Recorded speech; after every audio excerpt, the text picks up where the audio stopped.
For the next 365 days, watch as I live and breathe the ways of a Vlandian nationalist who serve only for the kingdom's purposes. You'll see the ups and downs as we live through our character and struggle through the days of being loyal to Vlandia. Without further ado, this is living as a Vlandian nationalist for 365 days in Bannerlord. As we start out, we're picking the Vlandian culture obviously, and our character here is named John for no particular reason.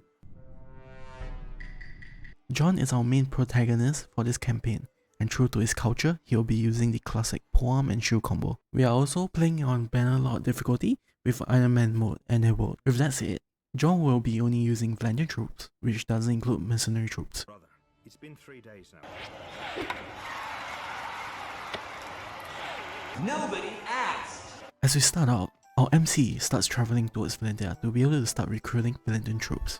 There were a ton of bandits along the way, but John was able to get through and reach his destination without a hitch. John had hired a few peasants from the local villagers and started roaming the lands. He had grew up dreaming of becoming a knight in Vlandia, as his parents was a retainer for the local baron. Hence, he wanted to make a name for himself, hoping that he would catch the attention of the lords in Vlandia. Now that he was old enough, he finally took the chance in becoming one, with the first step being hunting down the local bandits. John took to arms and engaged the bandits first, as he had some experience fighting growing up. He took initiative as he wanted to soften up the lowlife for his troops to clean up. Unfortunately, his infantry had gone down to the scums, but his cavalry units were still with him. John had been heavily injured, but his cavalry cleaned up the battlefield, resulting in his first ever victory with him leading the troop. John continued onwards to Jerusalem and took a task to rescue someone from a nearby bandit camp. However, John was not fully healed from the previous battle and got knocked out, resulting in his troops having to pull him out.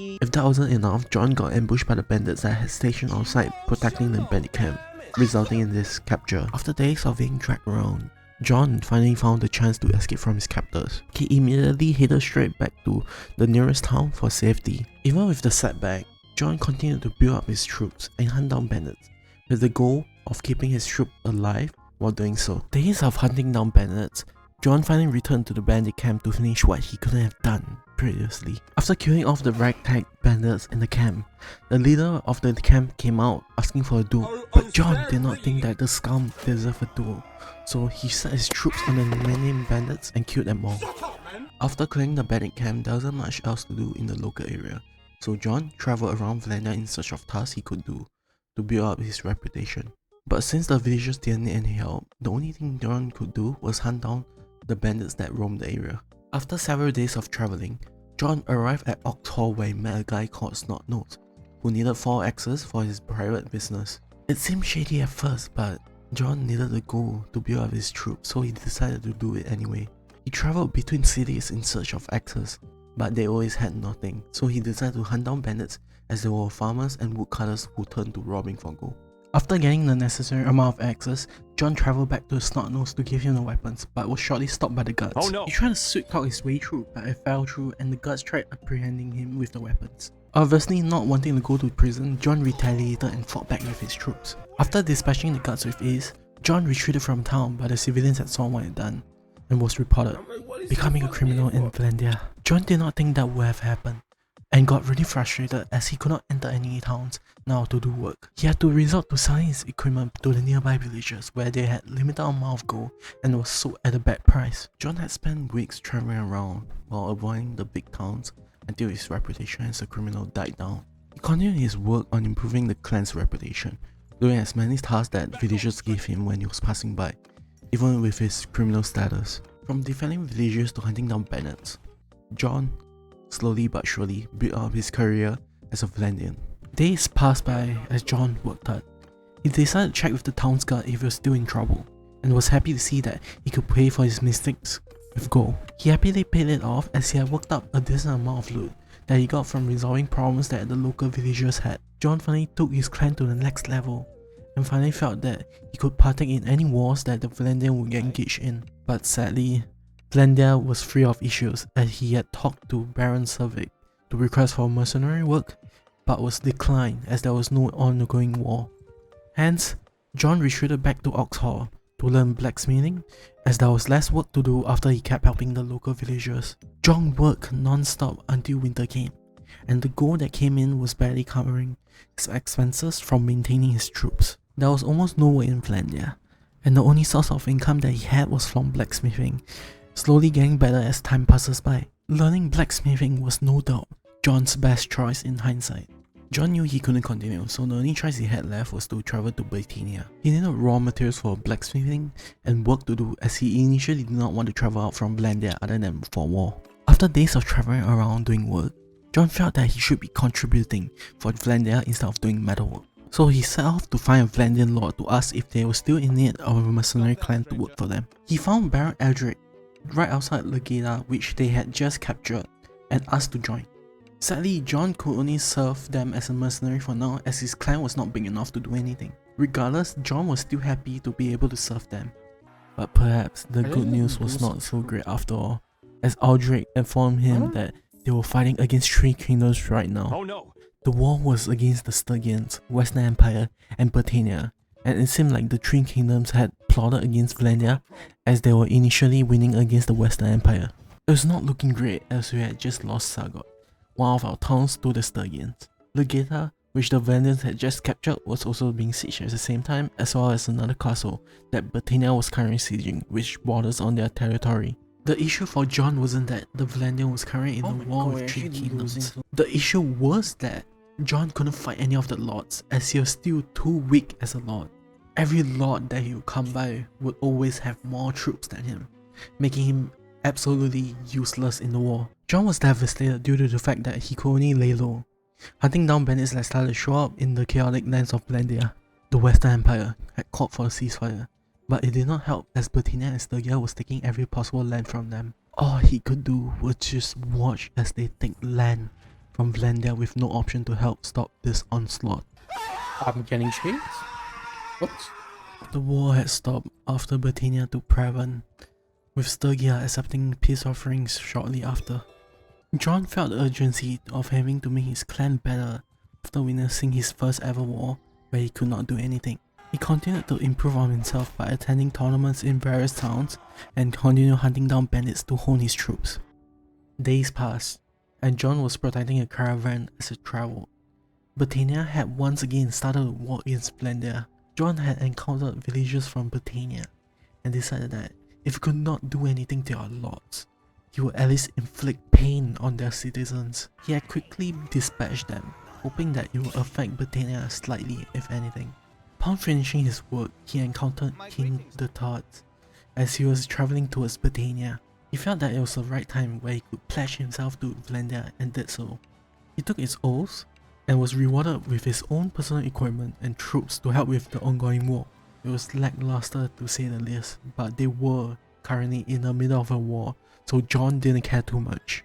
Once John reached Jacqueline, he immediately went to the blacksmith to pick up a helmet that would represent Vlandia better. It was sort of a terrible decision, using most of his gold, but he felt that it was worth it as it was unique and could better protect his head from stray projectiles. At the same time, his clan was growing bigger and stronger as days passed by, amounting to almost 81 troops with him at the forefront. The war was going fairly well as Vlandia had just reclaimed a castle back from Britannia. John travelled towards Britannia's territory to hunt down their troops, hoping that it would help the war. He did not want a repeat of what had happened in the past, where they had amassed an army of troops when no one could do anything to defend against them.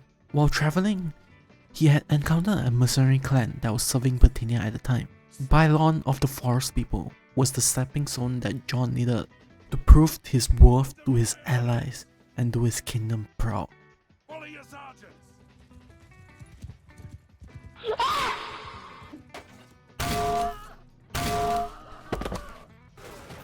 You're finished. You're finished. Wallahi, you're finished.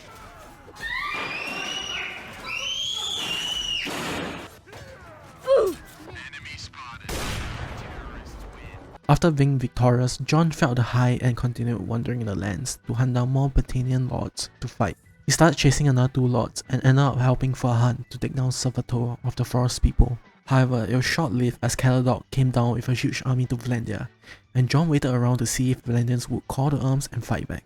Ultimately, nothing happened, and John continued inwards to Britannia. A lot of small skirmishes was happening, and their armies collided, John travelled to one of their villages, Glinter, to raid it. They tried retaliating, but it was shut down quickly by John and his troops. In the midst of raiding Glinter, King the Thought had accepted the terms of defeat against Britannia. Both sides were heavily damaged during the war, but Vlandian had taken more damage, thus having to accept their bitter defeat. If that didn't help, the Stygians had declared war shortly after the loss. John and his troops didn't suffer any casualty earlier, and started raiding one of the Stygia villages nearby. As always, the villagers tried retaliating again, but they still could not defend themselves. However, while in the midst of raiding the village, Gauden and Mitch from Stygia attempted to stop him from raiding. The battle was won, but John had lost a quarter of his troops and decided to head back to Vlandia to recruit after finishing the raid. Aserai at the same time had also declared war against Vlandia. John quickly headed down south to defend against them, as Stygia was a lesser threat due to the distance between the two kingdoms. It did not look great when John arrived, as Sargot was taken by the Aserai from the Stygians. They were also currently assaulting Karas with a massive army, and John couldn't really do anything except for engage their skirmishers. After a hard battle against Hakan, John had lost a good bit of his troops, but was able to replenish them with the prisoners Hakan had helped. There wasn't much else for John to do, as he was newly inducted into Vlandia and had no influence to call on lords to join him to defend the land. The sole army that Vlandia had only amounted to 200 plus troops, which was less than a fifth of the Aserai army sieging Karas. John could only watch as they took Karas from Vlandia, losing more land to the hostile kingdoms. He had managed to spot one that had separated from the army and engaged them, hoping to inflict good casualty.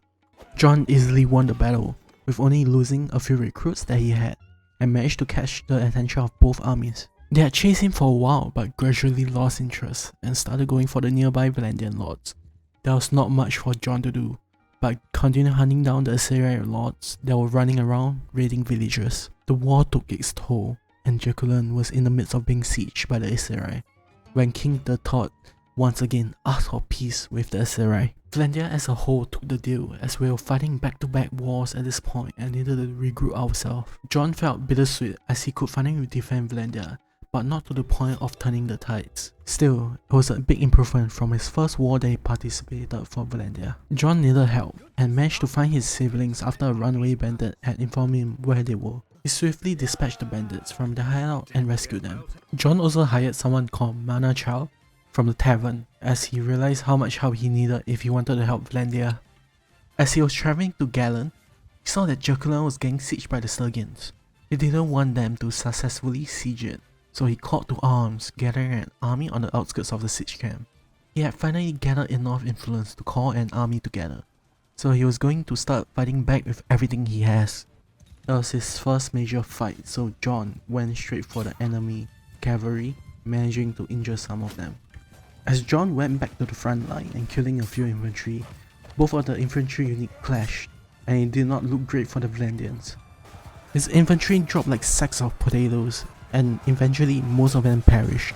The cavalry units were able to hold their own when they clashed with the enemy's cavalry, but the archers were slaughtered like farm animals when the enemy infantry reached them. Even with the reinforcements that came in, it was like throwing paper into the fire. John had to make a decision quick, and he immediately called for the retreat, lest they get captured by the enemy. Due to the militia coming out to help the army and dying on the battlefield, the Stygians had captured Jerusalem with ease. After coming out of the battle, John retreated to safety as he had lost a couple of his troops, and most who had survived were heavily wounded. John traveled to Galen while recruiting troops on the way, resting up in the town to let his wounded troops recover. John realized a big problem after the battle. The troops that the Vlandian lords had with them were not properly trained. Compared to John's troops who were constantly being upgraded, they carried newly recruited troops that had no equipment. Before John could do anything, the Vlandians had made a stupid decision. They wanted to war the Britannians, even with them losing badly to Stygia recently. John could not influence the decision being made by the kingdom and had to go with it, though they were conscious enough to make peace with the Stygians after doing so. After a few days, John finally had enough gold after raiding a caravan to upgrade his personal equipment. He went to Charas to buy himself a new suit of armor, which was better looking and had better protection. He could now focus on using the gold he earned to upgrade his companions and troops. John travelled out north as Rovert was being sieged and wanted to see if he could do anything to stop it. Sadly to say, there was nothing he could have done to save Rovert, and it was taken by the Britannians.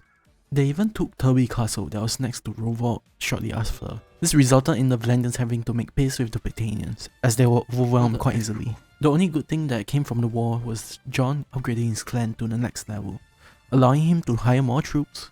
It was quite needed, as it seemed like he was the only one that had better troops than the kingdom that fought him. There wasn't much else to do other than recover from the war, as it was peaceful for now. John continued to help Vlandia prosper by killing bandits, doing tasks for villagers, and participating in arenas to further improve himself. After 27 days of peace, John pushed for a war against the Sturgians in the council. It looked like all of the Vlandian lords were also on board with the decision, so Vlandia officially declared war against Sturgia. John was already in their territory, so he immediately went after their lords to cripple their forces before they realized what had happened.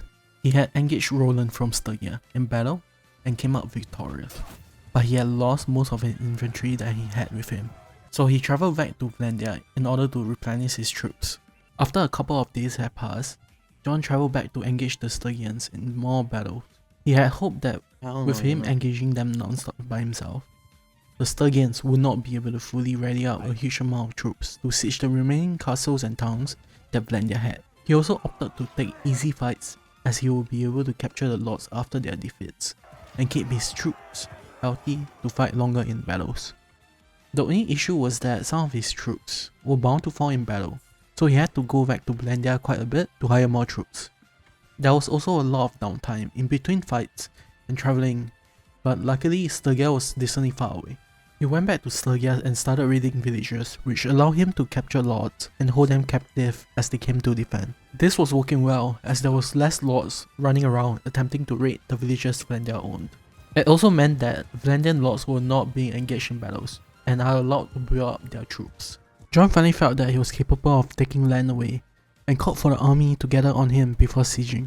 He made a siege camp outside one of the Sturgians' castle and started prepping for the siege. As John was new to sieging, it took a while for him to build up the camp, and the defenders had built up catapults to defend their castle. He made trebuchets specifically to deal with the defenses, and while they were taking down the catapults, he also built siege towers and built a battering ram. It took a long 10 days to have everything ready for the siege, and John, with his army, marched forward to engage the defenders. Before they marched in, they had broken the walls down, allowing his troops to engage the defenders directly. It was tough to fight, but John and his troops were slowly breaking down their infantry defenses as they fought. He decided that he should flock between the 2 points of entry, helping his infantry to push inwards. As he arrived on the right wall, the enemy was very defensive, opting to only block as they tried to push in. John entered the fray to help them, and was having slight success until the archers in the back stuck him like a hedgehog. He kept pushing forward and managed to break in towards the archers and killed some of them, but was shortly taken down. The siege went on, and John's infantry managed to slaughter their front line, and the story wrote itself as the archers were slaughtered. After capturing the castle, John had the option to claim the fief for himself, as he was the one who sieged the castle successfully. He denied taking it as he felt that it was not suitable for him, as the castle origins was from Sturgia, and he wanted his very first castle to be in Vlandia instead. The decision to who owned the castle was up to the council at this point, and they decided that it was fair that the Cortain clan had it. After resupplying and recruiting new troops, John went back to Sturgia to continue what he was doing, fighting their lords and capturing them. As he was resting up in a nearby village, John saw a massive army marching towards Vlandia, but saw a lord lacking behind and trying to catch up with them. He immediately surged forward and engaged Torvir, taking him down in order to reduce the amount of troops the Sturgia army would have. The Sturgia army that went forward had started sieging the castle he had just taken, and there was nothing he could have done, as Vlandia had amassed an army but did nothing with it. They finally took the castle back, and the war with Sturgia had ended there. It was quite a lackluster ending, but at least Vlandia did not lose any more land like they used to in the previous war. Weeks went by and there wasn't much happening other than John travelling around to continue his blacksmithing. He always did it on the side when he was free, so he decided to finally craft himself his own weapons in the free time he had. The whole winter had gone by without any issues, and John patrolled around to make sure the land were free of bandits. The council had suddenly decided to declare war against Britannia. It seemed like they finally had enough of them occupying our territory and wanted them out of Vlandia. So John decided that he would first retake Rovalt, calling upon a massive army to him as he started building up his siege camp.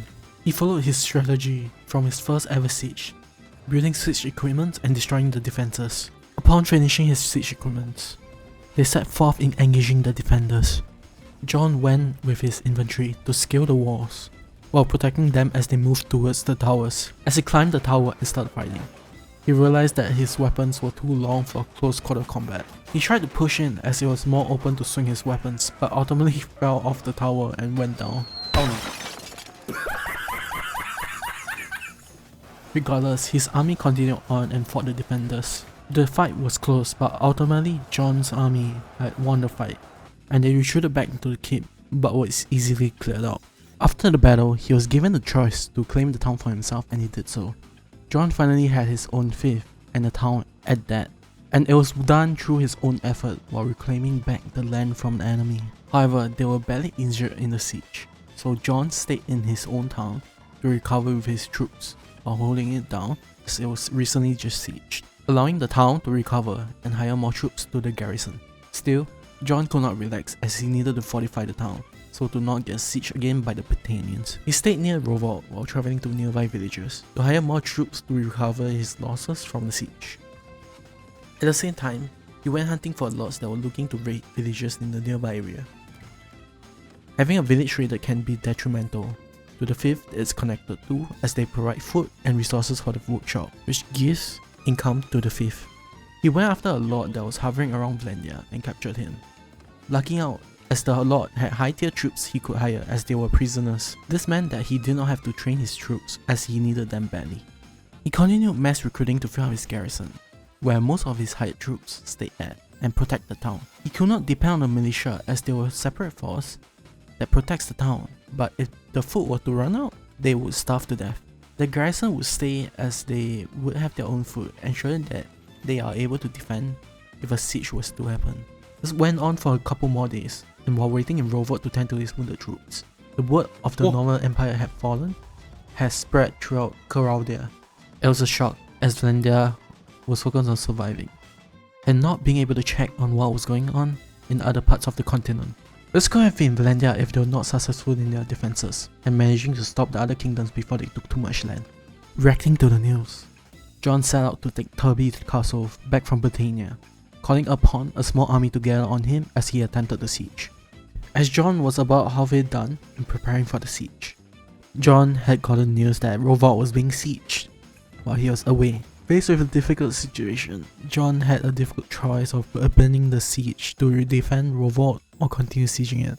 He took the hardest choice he could in the situation, which was to stop building his siege equipment and head into battle, hoping that it would be enough. The siege had already gone wrong in the start as a bunch of troops were splattered by the catapults that was on the castle. John went ahead on his horse to help his troops set up the ladders needed for the assault on the wall. After getting on the walls, John fought his troops, but they were quickly overrun by the amount of troops that had reinforced the wall. John got taken down, and shortly after the siege was called off, as he had failed badly with most troops being wounded or scared and ran away. John made the second best choice, which was to join the defense of the town, but they had lost a total of 36 troops while breaking in while it's being sieged. With that being said, John was able to at least let his troops heal in town when they was being sieged, raising the amount of defenders to help out in the defense. The siege had gone on for 3 days straight, and they finally let loose and closed into Rovalt to scale the walls. They had managed to build up their siege towers and ram for the assault, but luckily the catapults that were built during the defense had taken down the siege towers, and only the battering ram remained. John had depleted all of his spears and resorted to using one of the crossbows of his allies' corps to help out with the defense. The siege was going well, and when one of the catapults had massacred the troops, killing 23 troops, they had retreated with their wheel broken. They had won the siege with very little casualty, and imprisoned the lords that were knocked out in the siege. As John was attempting to chase down the enemy, Rovalt was once again sieged by another army that the Britannians had sent earlier. He had to break into Rovalt again, to ensure that he was able to help out with the defense, losing 20 troops in the process. However, this time, it was different as a huge force of Vlandia was surrounding the siege camp, and John set out to meet them with the additional reinforcements. It was a massive battle as both sides had taken huge damage to troops when they clashed. Tons of infantry that the Vlandian lords had brought to revolt as backup was being killed, and it did not look great. It was not the end of the war as the enemy infantry got worn down and had to retreat, allowing the cavalry we had to pick them off. The enemy infantry then held their ground while still being picked off slowly and eventually had to push our archers that were killing them. Like all clashes, both sides took damage, but ultimately, Vlandia had won the battle, repelling the enemy forces and capturing their lords. Eventually, John went back to Turby Castle to siege it, and captured it in the end. Both sides were fully exhausted, with Vlandia coming out on top. Both kingdoms had come to terms with a peace treaty, and the war was finally over. John had successfully claimed part of Vlandia back within 365 days of being independent. From dreaming of becoming a Vlandian knight to owning his own town, John's dream had finally came true. And this is where John's life will be paused. And if you would like to see a continuation of this series, comment down below and like it. Thank you for watching all the way. I probably would have written this in the description, but I just wanted to say it again. This was me trying a fully voiceover video without me commentating during the recording. It was probably the worst thing I could have done, because I took a full month to record, and I only had a certain time to record it and do voiceovers. So if you do enjoy the video, please consider subscribing and joining my Discord to give me suggestions on games you want to see or ideas you want to watch per se. So yeah, please do join my Discord because it's a way for people to talk to me and give me ideas. So yeah, that's it.